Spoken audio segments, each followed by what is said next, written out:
ঢাকা বিশ্ববিদ্যালয় কেন্দ্রীয় ছাত্র সংসদ বা ডাকসুর নির্বাচিত প্যানেল 4 মাস পূর্ণ করেছে। এই সময়ে সংগঠনটির কার্যক্রম যেমন আলোচিত হয়েছে, তেমনি জন্ম দিয়েছে বিতর্কেরও। বিশ্ববিদ্যালয়ে উচ্ছেদ অভিযান, প্রশাসনিক ভবন ঘেরাও থেকে শুরু করে কনসার্টে বিনামূল্যে সিগারেট বিতরণ এবং মাঠে কিশোরদের কান ধরে উঠবস করানোর মতো ঘটনায় প্রশ্ন উঠেছে ডাকসুর আচরণ ও দায়িত্ববোধ নিয়ে।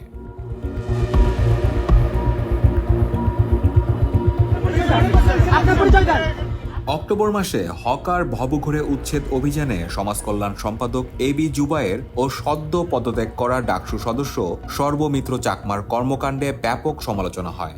একই মাসে 3 দফা দাবিতে ঢাবির প্রশাসনিক ভবন ঘেরাও করে ডাকসু নেতারা। ডাকসুর তহবিলের পূর্ণাঙ্গ হিসাব প্রকাশ ও আগের বরাদ্দকৃত অর্থ হস্তান্তরের দাবি জানায় তারা। তালা ভেঙে কোষাধ্যক্ষের কক্ষে গিয়ে স্লোগান দেওয়ার ঘটনায় তৈরি হয় সমালোচনা।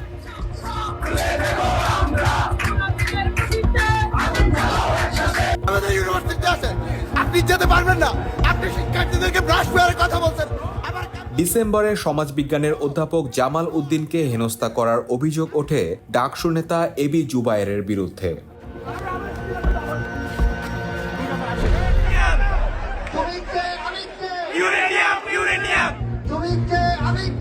জানুয়ারিতে ক্যাম্পাসে কুয়াশার গান কনসার্টে বিনামূল্যে সিগারেট বিলির ঘটনায় দুঃখ প্রকাশ করেন সাহিত্য ও সাংস্কৃতিক সম্পাদক মোসাদ্দেক আলী। ডাকসু সূত্র অনুযায়ী ক্যাম্পাস উন্নয়নের লক্ষ্যে 4 মাসে উল্লেখযোগ্য পদক্ষেপও নিয়েছে সংগঠনটি।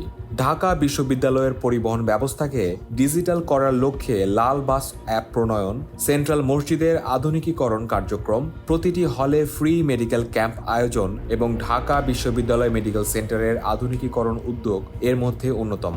26 জানুয়ারি সংবাদ সম্মেলনে ডাকসু জানায়, বাজেট সংকট সত্ত্বেও 4 মাসে তারা 33টি খাতে প্রায় 225টি কাজ সম্পন্ন করেছে।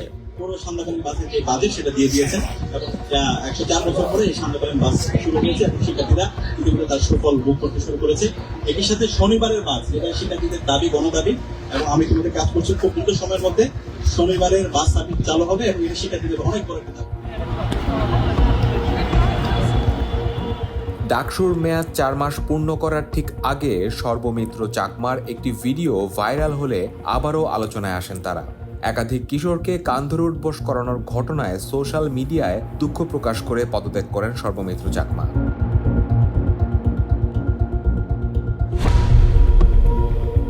ভিপি সাদিক কায়েমের জাতীয় নির্বাচনে জামায়াতের পক্ষে প্রচারণা চালানোর ঘটনাও আলোচনার জন্ম দেয়। 4 মাসে ঢাকা বিশ্ববিদ্যালয়ের মৌলিক ও কাঠামোগত সমস্যার সমাধানে ডাকসুর ভূমিকা কতটা কার্যকর, এই নিয়ে শিক্ষার্থীদের মধ্যে রয়েছে মিশ্র প্রতিক্রিয়া। কারো মতে 4 মাস চূড়ান্ত মূল্যায়নের জন্য যথেষ্ট নয়।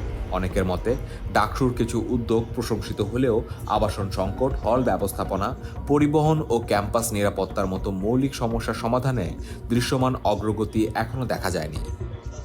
অনেকগুলো ফ্যাসিলিটিসের সমন্বয়ে আস্তে আস্তে আশা করছি শিক্ষার্থীরা যখন এটা পাবে তার সুফল ভোগ করবে।